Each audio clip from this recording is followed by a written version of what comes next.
안녕하십니까? 저는 결혼 정년기를 앞에 두고 있는 30대 여성입니다. 자세하게 말을 하자니 살짝 부끄럽기도 하고 저를 알아보는 사람이 있을까 싶어서 무섭기도 하네요. 제가 오늘 소개해드릴 사연은 너무 충격적인 사연이라서 아무도 저를 몰랐으면 하는 바람이 있거든요. 제 주변 사람들은 모르는 이야기지만 사실 이 현장에 있었던 사람들이라면 소문을 안 낼 수가 없을 만큼 정말 어마어마한 사건이어서 그런지 제가 제 신상에 대해서 자세하게 밝히는 게 조금 두렵네요. 남들이 손가락질을 해도 모자랄 이 사건은 제 인생에 가장 큰 파동을 일으킨 사건이 아닐까 싶습니다. 각설하고 제 이야기부터 차근차근 한번 시작을 해보도록 하겠습니다. 끝까지 들어주시고 저에게 고생했다는 따뜻한 말 한마디 부탁드립니다. 저는 나름 부유한 가정에서 자라 남부럽지 않게 자라왔습니다. 너무나도 다정하고 가정에 열과 성의를 다 바치시는 어머니 덕분에 행복했죠. 아버지에 대한 기억은 별로 없어요. 무슨 이유인지 모르겠지만 제가 어릴 적에, 그러니까 제 기억으로는 초등학교 저학년 때쯤부터 별거를 하시면서 지내시고 계셨거든요. 그래서 저는 아버지에 대한 기억이 많이 있지 않습니다. 뭐 어릴 때 남들처럼 놀이공원도 가고 같이 수영장도 가고 했다고 하는데 사진으로만 남아있을 뿐 저는 기억이 없어요. 이상하게 어머니께서는 아버지에 대한 이야기를 하는 것을 별로 좋아하지 않아 하셔서 저도 눈치가 보여서 아버지에 대한 물음을 감히 할 수 없었던 것 같습니다. 사실 저도 무척이나 궁금했었죠. 아버지와 이혼을 한 것은 아니었는데 별거를 이렇게 오랜 시간을 하고 있으니 이상하다는 생각을 하지 않겠습니까? 차라리 이혼을 했다면 몰라도 별거로 몇 개월도 아니고 수십 년을 떨어져서 지내고 계시니까 이상할 수밖에요. 두 분이 뭔가 피치 못할 사정이 있어서 그런 건가 하고 짱구를 굴려본다고 해도 도대체 이혼도 아니고 별거를 이렇게 오랜 시간 지속할 이유를 못 찾겠더라고요. 사실 몇 번이나 물어보고 싶었는데 이게 저희 어머니께는 또 상처가 되는 말일 수도 있지 않겠어요? 그래서 저는 그냥 입을 꾹 다물고 언젠가는 이야기를 해 주시겠지 하면서 기다릴 수밖에 없었습니다. 상황이 이러하다 보니까 제가 자연스럽게 아버지 없이 어머니와 함께 사는 편모 가정이라는 인식이 주변 사람들에게 박히게 되었죠. 제가 어릴 때만 해도 이혼이라는 게 그렇게 많지 않았거든요. 이혼을 하면 너도 나도 수군거리기 바쁜 세상이었어요. 그래서 이혼을 안 하시고 별거만 지속하신 걸지도 모르겠네요. 오직 저를 위해서 말입니다. 제가 어디 가서 놀림이라도 받을까 싶어서 꽁꽁 숨기려고 하신 걸지도 모르겠네요. 아버지께서는 제가 잘은 몰라도 돈을 잘 버셨나 봐요. 제가 대학을 졸업할 때까지 경제적인 지원은 아낌없이 팍팍 해주셨거든요. 그 부분은 정말 감사했죠.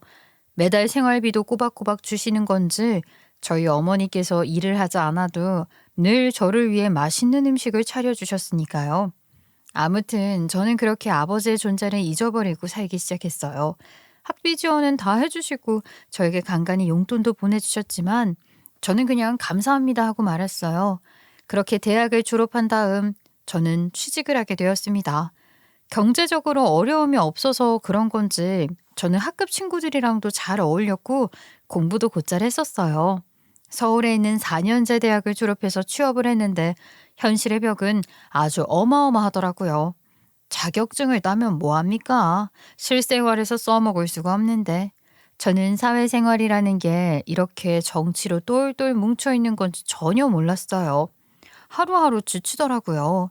거기다가 더 열이 받는 사실은 제가 취업한 회사에는 제가 알 수 없었던 유리천장이 있었다는 것입니다.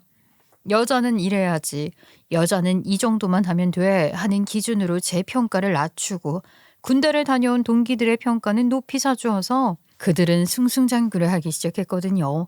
나름 그래도 꽤 이름 있는 회사를 다녔다고 생각했는데 내부에 이런 사정이 있을 거라고는 상상조차 하지 못했습니다. 저는 그때 현실을 깨닫고 이 회사에서 계속 일을 하는 것은 저를 위한 미래가 아니라는 생각을 하게 되었어요. 몇 년이나 열심히 일을 했던 회사에 대한 애사심이 완벽하게 사라지는 순간이었습니다. 과감하게 일을 그만두고 제가 할 수 있는 것을 찾기로 결심했죠. 제 나이 33살.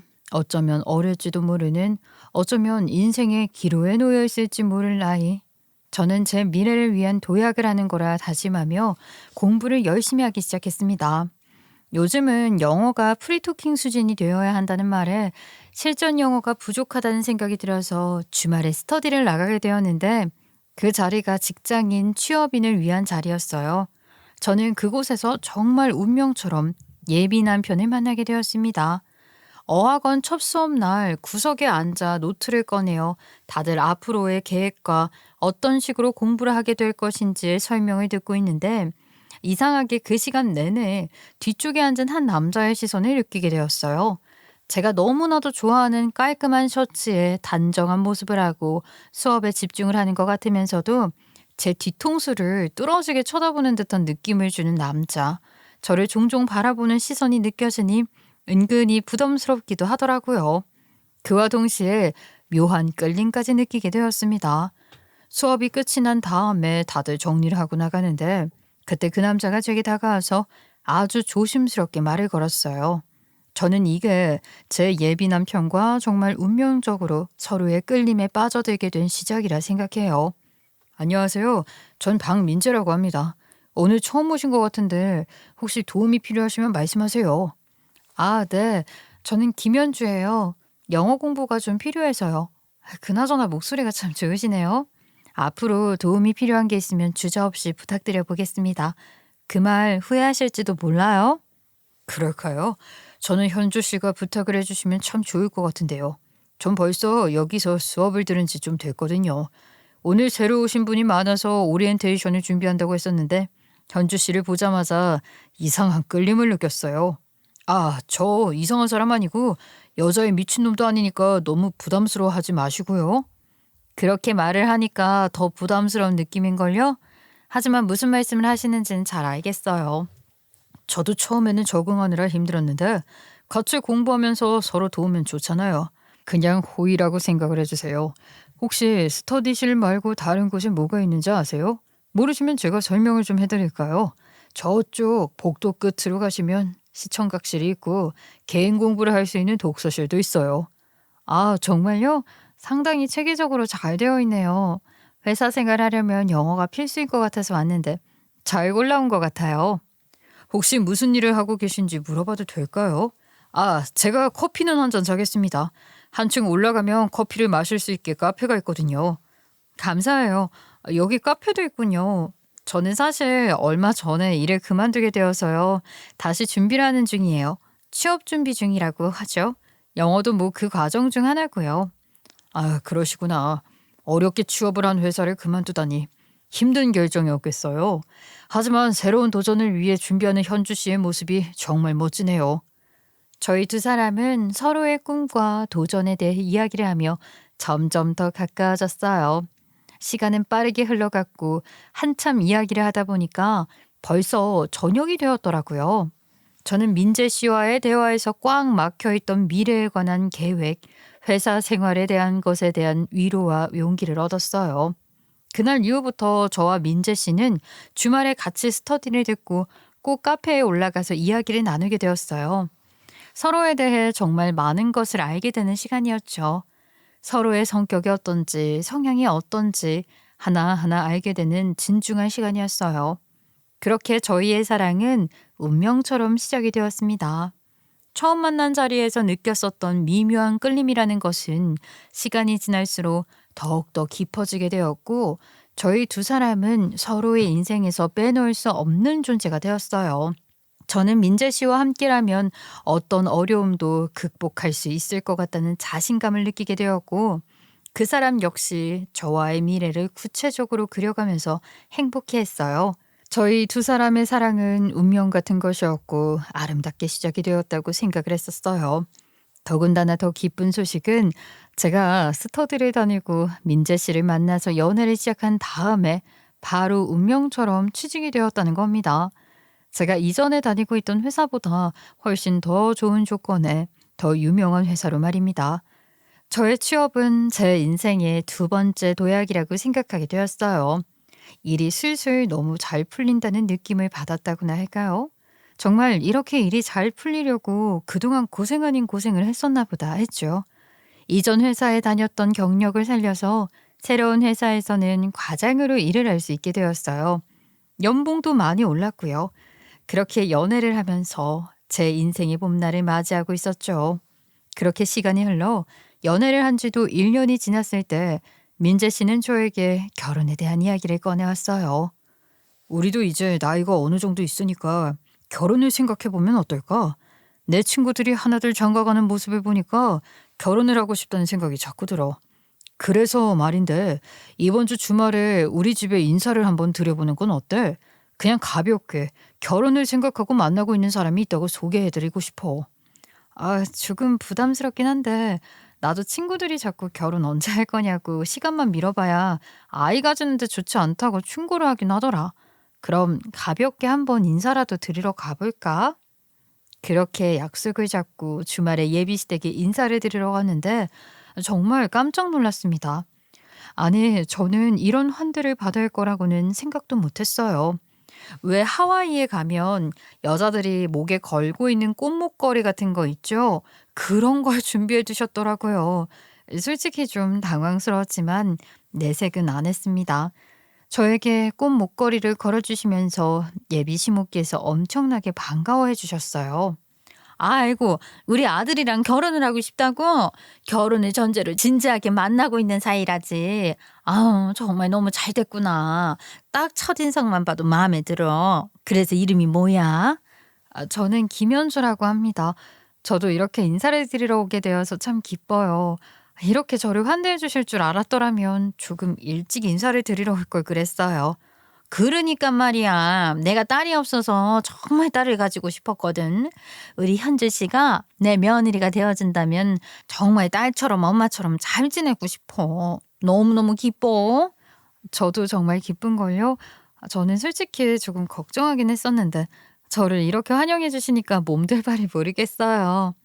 내가 너무 주접을 떨었나? 아유, 우리 아들이 누구를 만난다고 한 적이 처음이라. 나도 긴장해서 더 오버를 한 것 같네. 저녁 아직이지? 내가 뭘 좋아하는지 몰라서 일단은 준비할 수 있는 것들은 다 준비했는데 입맛에 맞을지 모르겠네. 식탁에 차려진 음식들이 아주 한상 가득이더라고요. 원래 첫인사를 드리러 갈 때 텃세도 살짝 부린다고 하는데 저희 예비 시어머니는 그런 기색이 하나도 없었어요. 눈에서 꿀이 떨어지는 건 아닐까 싶을 정도로 저를 엄청나게 챙겨주셨어요. 예비 시부모님과 민재 씨 그리고 저까지 넷이서 밥을 먹는 내내 예비 시어머니께서 생선살까지 곱게 발라 제 숟가락 위에 얹어주시고 그랬거든요. 처음에는 제가 알아서 먹겠다고 거절을 했지만 자꾸만 반찬을 제 앞에 가져다 주시면서 너무 말랐다고 한 입이라도 더 먹으라고 말을 해주시는데 거절을 못 하겠더라고요.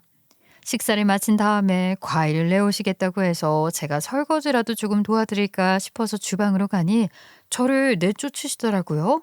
어머님, 저도 그래도 뭔가 돕고 싶어서요. 어머님께서 너무 분주하신 것 같아요.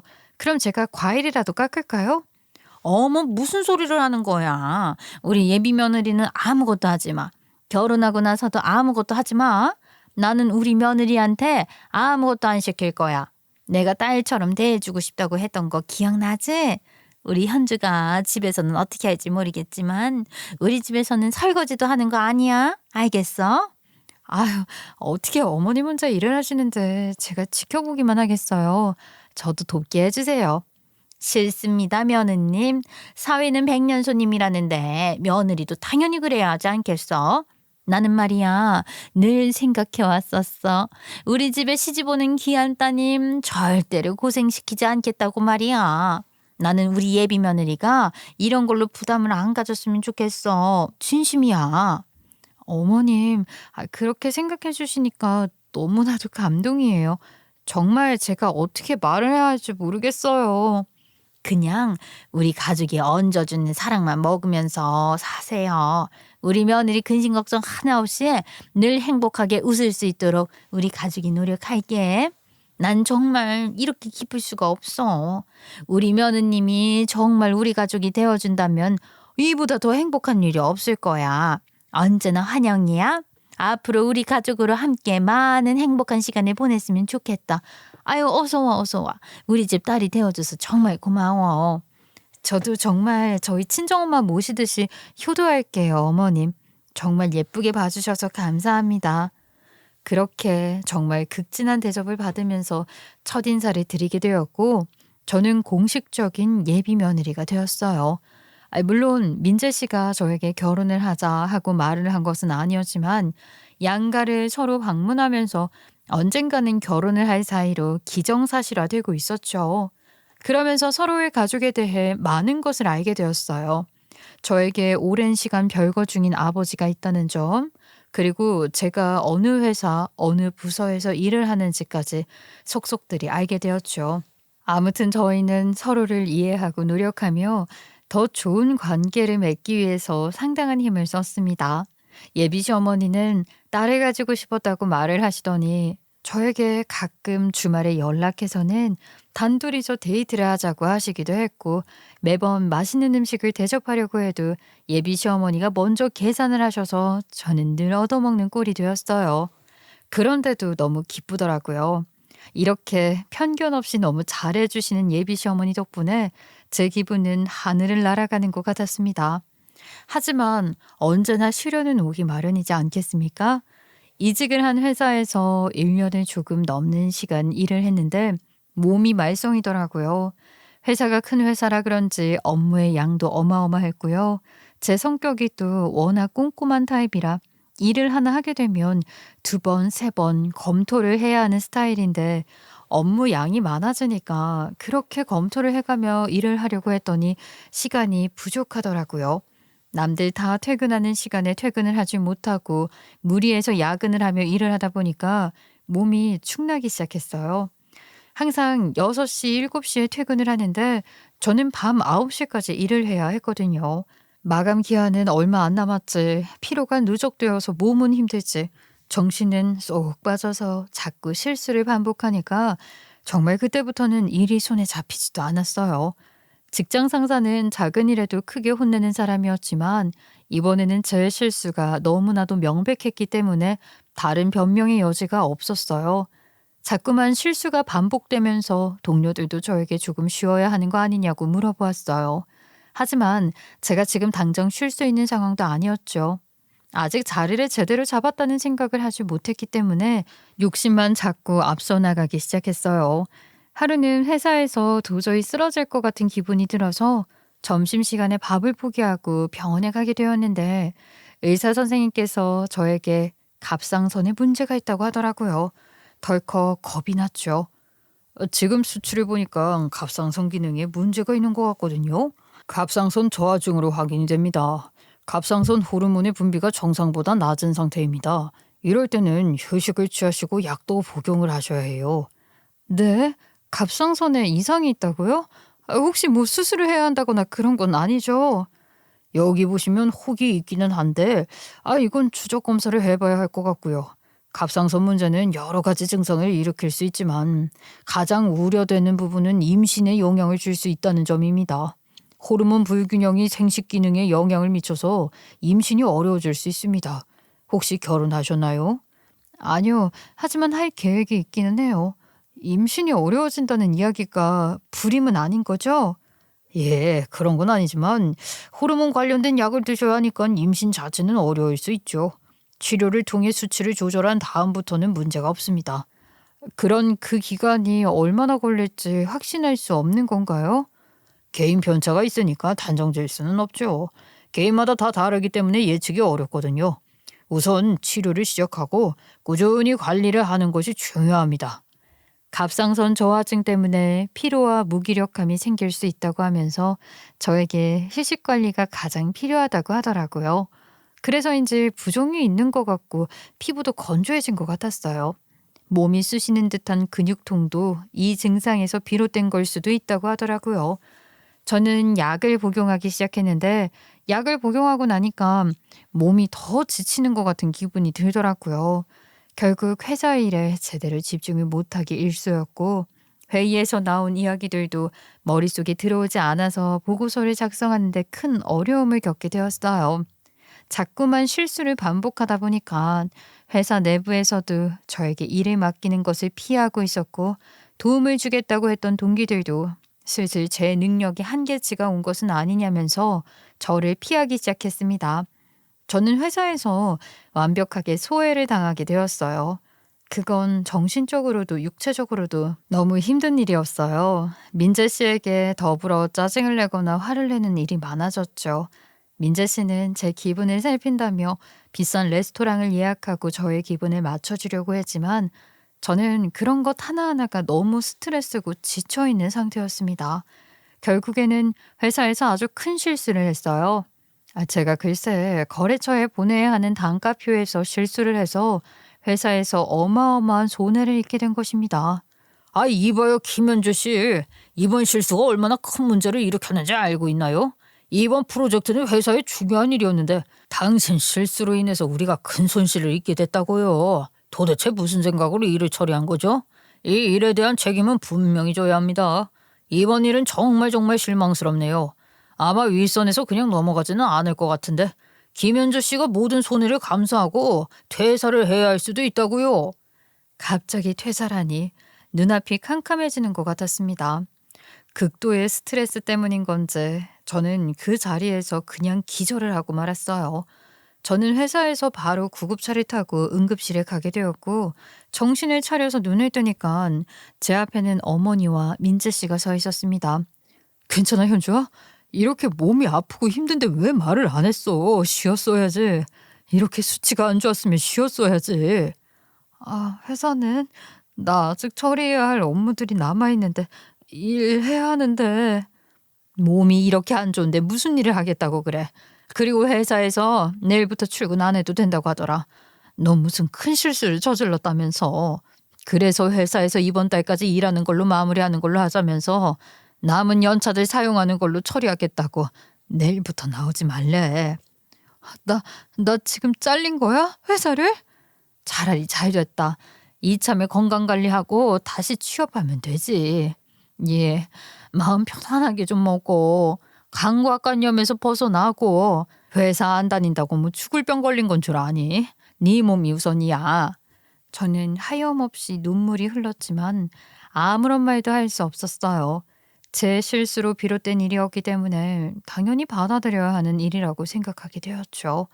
그렇게 저는 회사에서 불명예 퇴직, 한마디로 잘리게 되었습니다. 하지만 저의 이런 불행함과 다르게 민재 씨는 아주 승승장구하고 있었어요. 파격적인 승진이라니? 당신 나이가 얼마나 됐다고 파격적인 승진을 할 수가 있어? 아니, 아무리 중소기업이라고 하지만 그렇게 나이 상관없이 승진이 돼? 나도 정말 얼떨떨해.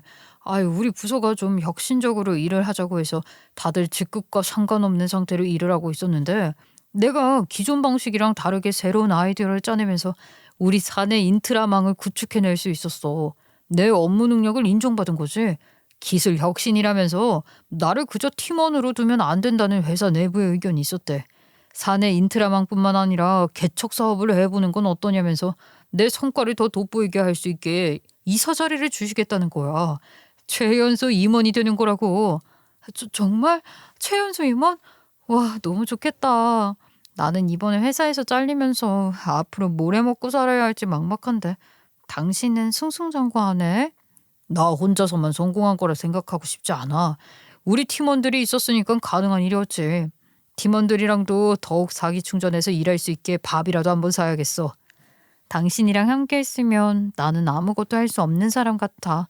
당신은 점점 더 성공하고 있는데 나는 계속 실패만 하고 있어. 나 요즘 자존감이 너무 떨어져. 신입도 하지 않을 기본적인 실수를 해서 회사에서 잘리긴 하고 당신이랑 자꾸 비교가 되는 것 같아서 마음이 너무 불편해. 현주야, 그런 생각하지 마. 우리는 함께 할 수 있어. 네가 얼마나 힘든지 알아. 하지만 포기하지 말자. 내가 앞으로 더 신경 쓸게. 나한테 조금 더 의지를 하면 안 되겠어? 현주야, 나는 너를 사랑해. 그리고 너의 모든 것을 이해하려고 노력하고 있어. 내 자격지심인지 모르겠지만 민재 씨가 그렇게 이야기할수록 나를 동정하는 것 같다는 생각이 들어. 나 정말 뼛속까지 변해버렸나 봐. 어떡하지? 내가 너에게 믿음을 제대로 주지 못한 것 같아. 그러니까 지금이라도 너에게 제대로 된 믿음을 주고 싶어. 이런 자리에서 이렇게 이야기를 하는 게 이상할지 모르겠지만 오랜 시간 고민해왔던 일이었어, 현주야. 나랑 결혼하자. 나는 너를 불쌍하게 여기지 않아. 나는 너를 사랑해. 우리는 함께 할 수 있어. 네가 힘들어할 때 나는 옆에 있을 거야. 우리는 함께 이겨낼 수 있고 그렇게 불안하고 그렇게 힘들면 우리 결혼하자. 우리가 알아온 시간도 있고 우리가 서로 마음을 확인한 지도 시간이 꽤 흘렀잖아. 저는 결혼이라는 말에 정말 깜짝 놀랐습니다. 물론 양가에서도 결혼을 전제로 연애를 하고 있다는 사실을 알고는 있었지만 아무것도 가진 게 없는 이 상황에서 저에게 결혼을 하자는 말을 할 줄은 상상도 못했거든요. 사실 제가 회사에서 잘리게 되면서 민재 씨가 저에게 헤어지자는 말을 하지는 않을까 소가리를 하기도 했었는데 그래서 일부러 더 짜증을 내고 화를 내며 방해 기제를 펼친 걸지도 모르는데 민재 씨는 그 모든 상황을 다 받아들이면서 저에게 결혼을 하자고 말을 해주었어요.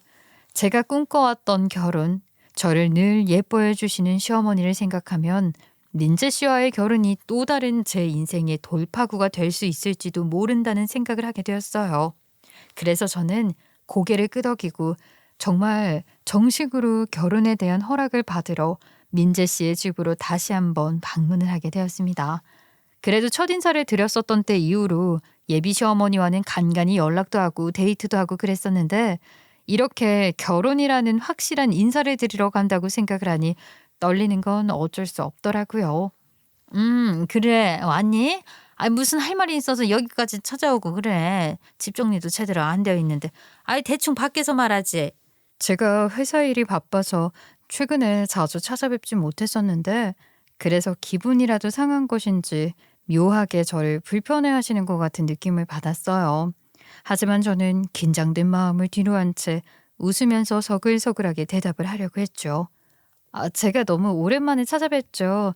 회사 일이 너무 지옥같이 바빴어서 제 몸 하나 제대로 못 챙기고 이제 와서 인사를 드리네요. 회사? 아, 너 회사 잘렸다고 하지 않았니? 내가 우리 민자한테 그렇게 들은 것 같은데? 그래서 오늘은 왜 온 거니? 무슨 할 말이 있어서? 저희 이제 연애를 한 지도 시간이 꽤 많이 흘러서 결혼하고 싶어서 이렇게 찾아뵙게 되었어요. 뭐라고? 결혼? 아, 지금 무슨 소리를 하는 거야? 누가 누구랑 결혼한다고 지금? 저랑 민재 씨랑 이제는 같이 살아보고 싶은 생각이 들어서 허락받으러 왔습니다. 어머님, 제가 정말 앞으로도 잘할게요. 민재 씨 내조도 잘하고요. 어머, 기가 막혀. 얘 현주야. 내가 하는 말이 너무 야박하다는 생각은 하지 말고 들어라. 우리 민재는 말이다. 이번에 최연소 임원으로 승진을 하게 되었단다. 그런데 너는 이번에 회사에서 잘리게 되었다지? 이게 정말 급이 맞는다고 생각하니? 내가 급 따지면서 말하는 것도 좀 솔직히 우습긴 한데 우리 민재 이사 자리 올라가게 되면 얼마나 많은 혼처 자리가 들어오겠니? 그런데 무직이 며느리를 맞이해서야 되겠어? 어머님, 저 취업할 거예요. 저 다시 취업할 수 있어요. 단순히 그것만 문제겠니? 너 갑상선에 문제 있다며? 약물 치료하는 동안에는 임신도 못할 거 아니니? 그리고 치료 중에는 회사 취업도 어려울 거고 치료 끝나면 임신해서 취업 안 한다 뭐 한다. 우리 민지한테 빌붙는 것밖에 더 되겠어? 그리고 솔직히 말해서 아니 무슨 가정사가 있는지 모르겠지만 너 아빠 없는 것도 나 마음에 안 든다. 어머니, 그게 무슨 말씀이세요? 너는 가만히 있어. 내가 뭐 틀린 말 했어? 가정 환경이 어떤지만 봐도 어떤 사람인지 딱 보이는 거야. 나는 이 결혼 절대 반대다. 아니 내가 갑자기 이런 소리 한다고 속상해하지 마라. 나도 오랜 시간 생각하고 내린 결정이니까. 그리고 예비사돈도 이 사실에 대해서 설명이 필요할 것 같으니까 내가 딱 수준 차이를 보여주마. 우리 아들 이사 취임식에 찾아와. 내가 그날 아주 파운 이야기를 할 테니까. 알겠어? 그리고는 저에게 축객령을 내리셨습니다. 어안이 벙벙하더라고요. 민재 씨는 예비 시어머니와 이야기를 나눈다고 해서 저는 혼자 집으로 돌아왔는데 며칠이 지나도 연락 한 통이 없더라고요. 그리고 저에게는 꼭 어머니를 모시고 이사 취임식에 나타나라는 예비 시어머니의 문자 한 통만 도착했습니다. 우리 민재 이사 취임하는 날 꼭 와라. 내가 그날 제대로 다시 한번 이야기를 하는 게 좋겠다. 네 어머님도 모시고 와라. 우리 민재가 이사 취임을 하는 걸 두 눈으로 직접 봐야 내가 하려는 말이 어떤 의미인지 더욱더 이해가 잘 가실 거다. 알겠니? 그 문자를 받고 참으로 고민했어요. 저희 어머니는 결혼을 반대했던 예비 시어머니의 태도를 전혀 모르고 계셨으니까요. 하지만 언젠가는 들킬 수밖에 없는 상황이었고 저도 그냥 파혼하기로 했다고 말로만 전하는 것보다 삼자 대면을 하는 게 낫겠다 싶더라고요. 민재 씨는 저에게 계속 헤어질 수 없다고 말을 했고 예비 시어머니는 반대를 하고 저희 엄마는 아무것도 모르고 그러니 그 자리에서 제대로 다 같이 이야기를 나누고 결판을 내는 게 낫겠다 싶었죠. 헤어질 때 헤어지더라도 깔끔하게 정리하는 게 민재 씨와 저에게 더욱 좋을 것 같았고 아니면 예비 시어머니를 제대로 설득해 봐야겠다 싶었어요. 그래서 이사 취임식 날 저는 어머니를 모시고 민재 씨가 다니는 회사로 가게 되었습니다. 아주 단단히 마음 정리를 하려고요. 아니, 민재가 다닌다는 회사가 여기였어? 참나 기가 막혀서 원. 왜요? 엄마가 아는 사람이라도 다니는 회사예요? 여기 있었구나. 한참을 찾았네. 안녕하세요. 제가 민재 엄마입니다. 안 그래도 긴히 할 이야기가 있었는데 잘 됐네요. 저쪽으로 자리 좀 옮겨서 이야기를 하시죠. 민재가 저기서 회사 임원들이랑 이야기를 나누고 있으니까 잠깐 기다립시다. 그렇게 민재 씨가 나이가 지긋하신 분들이랑 인사를 나누기를 기다리고 있었죠. 저는 심장이 너무나도 빨리 뛰었어요. 어머니께 파혼 사실을 어떻게 알려야 할지 정말 막막했거든요. 그런데 어머니의 표정이 너무 안 좋으시더라고요. 무슨 일인가 했는데 저는 깜짝 놀랐죠. 민재 씨가 악수를 하며 인사를 나누고 있는 사람 중에 너무나도 낯이 익은 사람이 있는 겁니다. 민재 씨가 저희를 발견하고 표정을 굳히자 자연스럽게 악수를 나누던 분도 저희 쪽을 바라보셨어요. 저는 정말 동공이 너무나도 흔들리는 것 같았습니다. 이 보세요. 보이시죠? 우리 아들이 이 회사 최연소 임원으로 뽑히게 돼서 오늘 취임식 주인공이 되었다 이 말씀입니다. 이제 급 차이를 조금 아시겠나요? 우리 아들 아니지. 이제는 박 이사지. 박 이사가 이렇게 높은 자리에 올라온 사람인데 앞길 막지 마시고 좋은 말 할 때 파혼하시는 게 어떨까요? 이게 다 무슨 소리니 현주야? 말 그대로입니다. 우리 아들이 결혼하겠다는 여자가 이렇게 볼품이 없어서야 되겠습니까? 파혼이 답이지. 얼마나 좋은 혼처자리가 많은데 무지개 몸까지 아픈 여자를 어떻게 며느리로 들여? 우리 아들 이사야 이사. 더 좋은 혼처 알아볼 테니까 이쯤에서 물러나도록 하세요. 여보 가서 민재 좀 불러와 봐요. 아니다. 우리 발견하고 저쪽에서 오네. 얘 민재야. 그 순간 민재 씨와 그 옆에서 악수를 나누던 사람이 저희 쪽으로 다가왔어요. 민재야, 내가 현주랑 현주 어머니까지 불러왔다. 내가 정말 속이 터져서 원. 도대체 이렇게 볼품없는 여자랑 결혼을 하겠다는 게 이게 말이 되니? 아유 사장님 처음 인사드리겠습니다. 처음 인사한다면서 우리 사장님인 건 어떻게 알았어요? 아니 그 딱 보아하니까 사장님처럼 생기셨구만. 아무튼 민재야 너 이쪽으로 와라. 그 현주 어머님 제가 한 말 이해하셨죠? 우리 서로 지저분하게 끌지 말고 딱 정리합시다. 현주는 저희 아들이랑 급이 달라서 어울리지가 않아요. 부디 좋은 사람 만나길 바랍니다. 거기다가 저는 가정환경을 참 중요하게 생각하거든요. 아빠 없이 자란 애가 무슨 화목한 가정을 꾸린다고. 우리 현주한테 아빠가 왜 없습니까? 바로 여기 눈앞에 떡하니 있는데. 에? 그게 무슨 여기 어디에 현주 아버지가 있다는 소리입니까? 혹시 죽었어요? 귀신으로 나타났다 뭐 이런 거 아니죠? 제가 현주에 애비 되는 사람입니다. 너무 놀라서 이걸 어떻게 말을 해야 할지. 그러니까 지금 제가 들은 걸로만 봐서는 여기 있는 박 이사가 우리 현주 남자친구였는데 급이 달라서 헤어져야 한다 뭐 이런 이야기를 하시는 겁니까? 맞아요? 네, 민재 씨가 일을 하고 있다는 그 회사가 바로 어머니와 몇십 년 동안 별거를 한 저는 얼굴이 제대로 기억도 나지 않는 저희 아버지의 회사였어요. 정말 기가 막히는 일 아니겠어요? 저는 정말 까마득히 몰랐어요. 일단 저희 아버지께서 무슨 사업을 하시는지 전혀 모르고 있었고 민재 씨가 다닌다는 회사 홈페이지에 들어가 보긴 했지만 사실 연역이나 사장의 한마디 뭐 이런 걸 꼼꼼하게 읽는 사람이 어디 있었겠어요. 게다가 저희 아버지 성함 김철수예요. 엄청 흔한 이름이죠. 사진 한 장 올라와 있지 않은 회사 홈페이지에서 저희 아버지가 운영한다는 사실을 알아내기엔 너무 어려운 일이었던 거죠. 그래서 아버지와 악수를 하고 있던 민재 씨를 보고 굳어버리고 말았던 것입니다. 저도 너무 놀라서 말이 안 나옵니다. 사장님, 장인어른, 부디 저희 어머니의 말은 잊어주세요. 저희 어머니께서 반대를 조금 하시긴 했지만 제가 설득하고 있는 중이었습니다. 사장님, 저 현주 정말 진심으로 사랑합니다. 현주가 아니면 제 미래를 같이 하고 싶은 사람이 없을 정도로요. 제 진심을 믿어주세요. 안 돼. 이게 다 무슨 소리야? 안 돼. 안 될 소리를 하지 마라. 결혼이라니 절대 안 돼. 어떻게 이런. 나 참 기가 막혀서 우리 딸이랑 연락도 하지 않고 거기다가 누구랑 연애하는지 관심도 없어서 몰랐다지만 이런 악연이 있을 수가 있나. 저는 호통을 치는 아버지의 목소리에 깜짝 놀랐죠.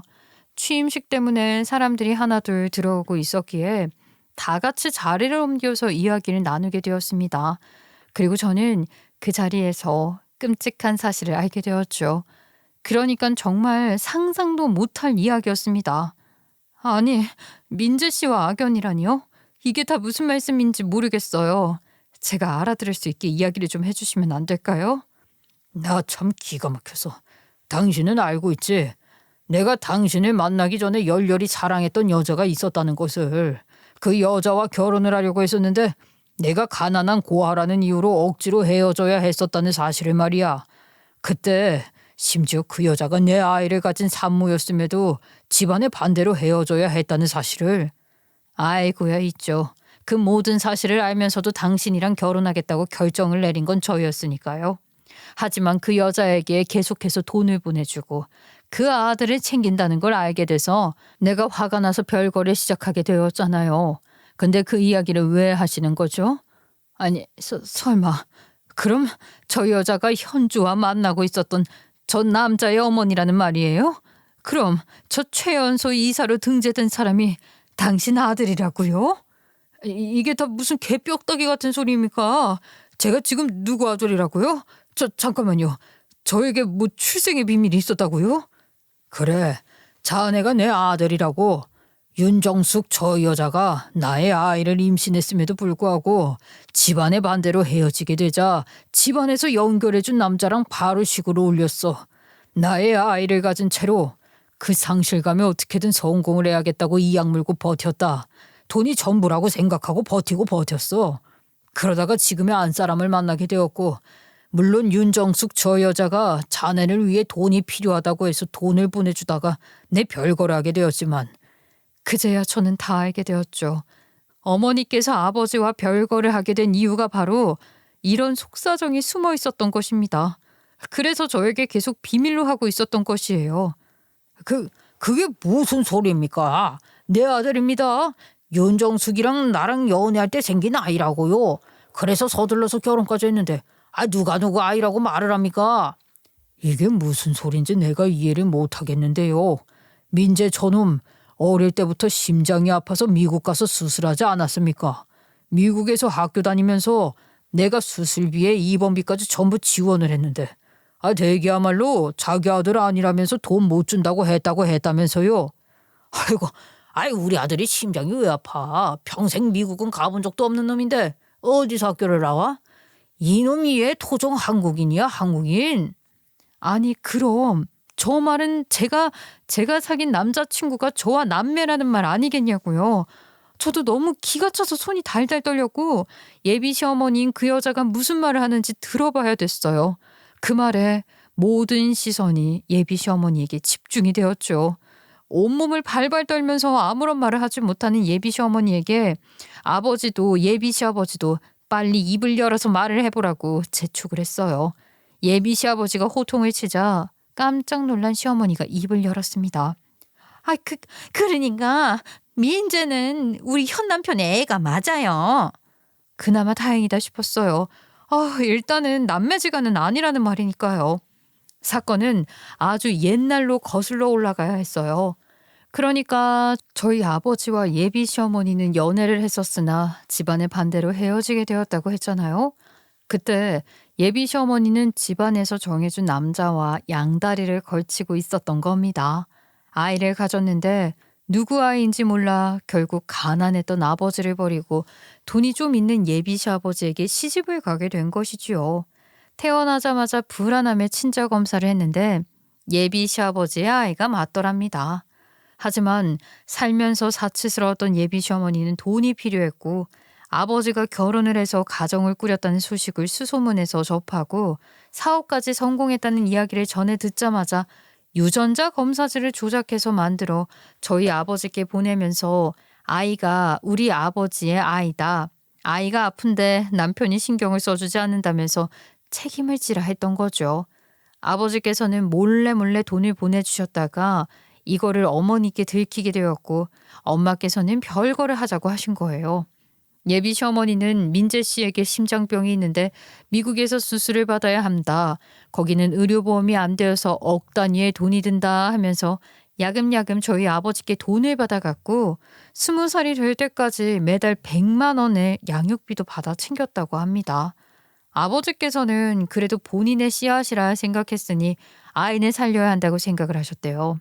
애초에 회사에 취직을 시킨 것도 윤정숙 예비 시어머니의 부탁이었다고 하네요.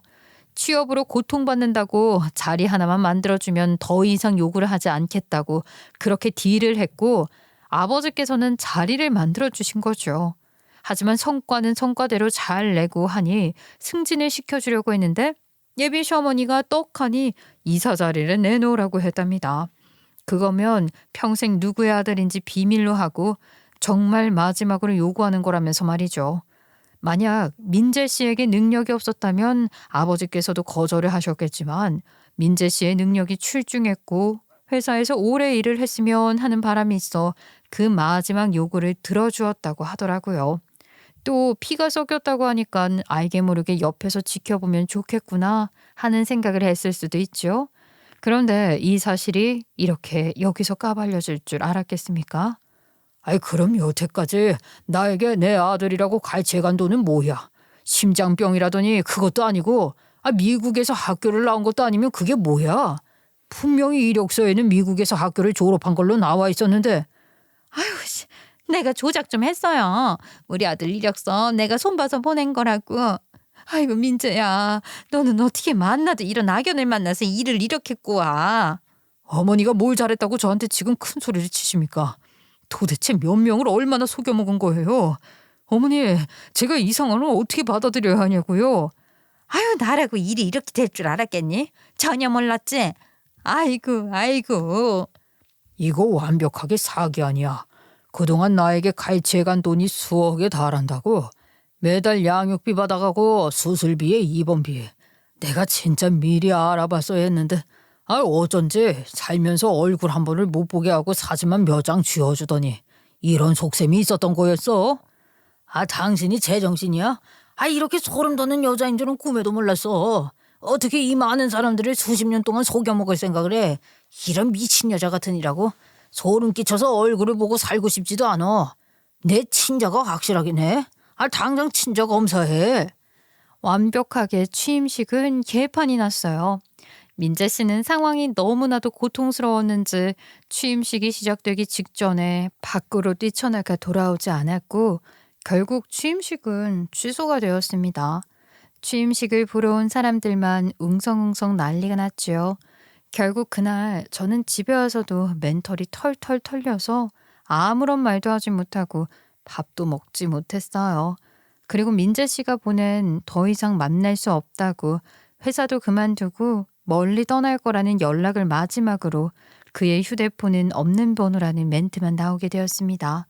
그렇게 며칠 동안 이별의 아픔, 그 상황에 대한 충격에 잠도 못 자고 밥도 못 먹고 그러고 있었는데 민재 씨의 어머니 윤정숙이라는 여자가 집으로 찾아왔더라고요.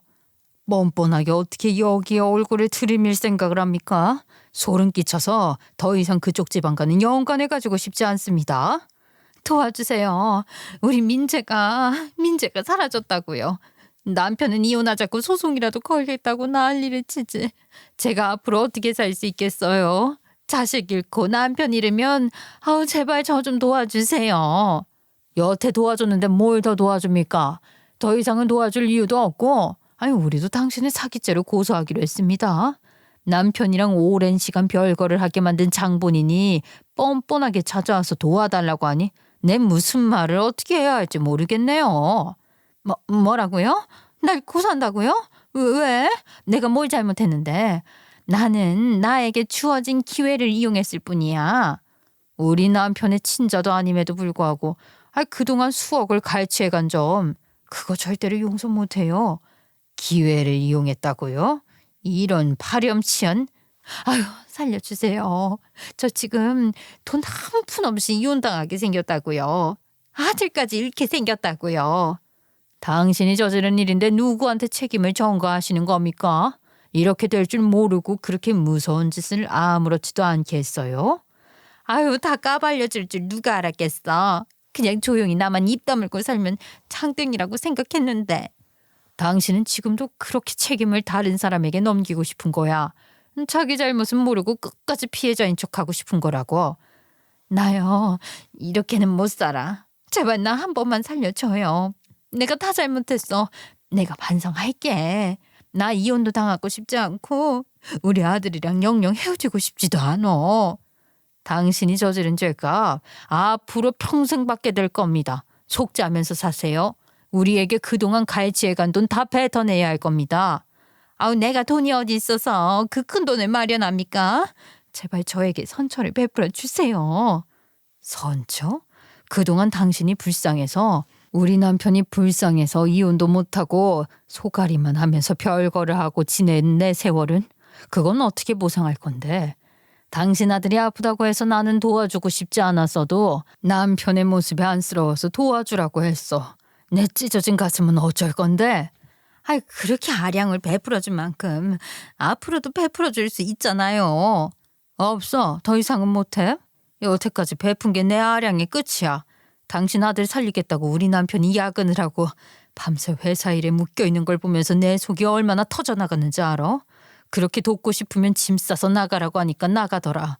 나한테 미안하다고 죄를 지었다고 사죄를 하면서 그걸 지켜보면서 보내줘야 했던 내 마음도 모르면서 어떻게 용서를 해달라는 소리를 그렇게 쉽게 할 수가 있어? 그 말에 예비 시어머니였던 윤정숙이라는 여자가 현관 앞에 주저앉아 엉엉 울기 시작했습니다. 정말 추하더라고요. 내가 다 잘못했다고요. 살려달라고 그렇게 이야기를 하는데 제 부탁 하나 들어주는 게 어렵지도 않으면서 왜 이리 매정하게 굽니까? 제발요. 닥쳐. 너한테 욕을 더 쏟아붓지 못하는 내 심성이 너무 안타까워. 아니 너 같은 건 평생 얼굴도 보기 싫어. 나가. 그리고는 어머니께서 찬물 한 바가지를 퍼다가 윤정숙 그 여자에게 확 끼얹어 버렸어요. 차디 찬물이 온몸을 적셨지만 꼼짝도 하지 않고 소리도 지르지 않더라고요. 그만큼 본인의 상황이 절박하다고 느꼈을지도 모르겠지요. 하지만 저는 그 모습이 하나도 불쌍하지 않았습니다. 그저 당해야 할 일을 너무 늦게 당해서 더 부풀었다는 생각밖에 들지 않았어요. 그렇게 망연자실해서 현관 앞에 주저앉은 예비 시어머니를 뒤로 하고 문을 닫았습니다. 그 뒤로 저희는 나름대로의 대처를 시작했어요. 경찰에 찾아가서 그 수십 년 동안의 이체 기록, 그리고 아버지께서 회사 금고에 남몰래 보관해 두었던 위조된 친자 확인서를 들고 가서 사기죄로 예비 시어머니를 고소하게 되었습니다. 솔직히 마음이 많이 닫혀 있어서 어떻게든 그 상처를 되돌려주고 싶었어요. 정신적인 고통이 따랐기 때문에 위자료 청구도 함께 진행했어요. 아버지 회사에 있는 변호사가 소송을 도와주어서 어렵지 않게 처벌을 내릴 수 있을 것이라 하더라고요. 경찰에서 사건을 조사한 이후 아주 빠르게 검찰에 송치가 되었어요. 재판에 출석을 한 예비 시어머니는 정말 모든 것을 포기한 듯 보였습니다. 민재 씨는 그날 이후 가족과의 연도 끊어버리고 회사에도 나오지 않았고요. 예비 시아버지는 바로 이혼 소송을 걸었다고 하더라고요. 그렇게 욕심을 낸 결과가 결국엔 파국이었던 거죠. 재판을 받느라 어쩔 수 없이 윤정숙 그 여자를 만나게 되었는데 참 꼴이 말이 아니더라고요. 입술은 허옇게 말라붙어서 살이 쏙 빠진 것이 아무래도 고생을 꽤나 한 듯 싶었습니다. 죄를 지었으니까 달게 받아야 하는 게 맞는데 아니 참 뭐가 그렇게 세상에 미련이 많아서 억울한지 잘못했습니다. 그렇게 가벼운 말로는 죄를 다 씻어낼 수 없을 겁니다. 앞으로 평생 속죄해도 모자라요. 당신의 이런 꼴을 보면 내가 마음이 편안해질 줄 알았는데 역시나 얼굴을 보는 것만으로도 찝찝하군요. 앞으로는 절대 마주칠 일 없이 삽시다. 얼굴 보는 게 역겨우니까요. 예, 현주야. 그나저나 우리 민재 소식은 없니? 집에도 안 들어오고 생활 반응도 없다고 하던데. 강한 사람이니 어디서 잘 먹고 잘 살고 있겠죠. 그런 상처를 줘놓고 걱정하는 거 너무 모순적이네요. 그 말의 끝으로 윤정숙 그 여자는 고개를 푹 숙이고 호송줄에 묶여 끌려나갔습니다. 그녀의 끝을 보면 속이 시원할 줄 알았는데 뭔가 찝찝하긴 하더라고요. 하지만 저희는 멈추지 않았습니다. 부당이득 반환 청구를 통해서 예비 시어머니에게 편취당했던 금액을 반환 청구할 수 있게 되었어요. 민사소송까지 가야 했기에 시간이 오래 걸리긴 했지만 결국 정의와 진실은 승리하는 법인가 봅니다. 소송은 꽤 길게 이어졌고 3년이라는 시간이 지나갔지만 저희 가족은 그 사이에 더욱더 돈독해질 수 있었어요. 모든 진실을 알게 된 이후에 아버지와 저 사이에 있었던 오해 아닌 오해들을 모두 풀었고 저는 그 사이에 건강도 많이 나아져서 다시 한번 취업도 할 수 있게 되었습니다. 새로운 출발을 하게 되어 참으로 기쁘지 않을 수가 없었죠. 물론 민재 씨와 열렬한 사랑을 했기 때문에 마음속 한 구석이 허전하고 비어버린 듯한 기분이 들었지만 저도 긍정적인 사고를 가지고 씩씩하게 이겨내려 노력했어요. 3년이라는 시간 정말 시간이 약이더라고요.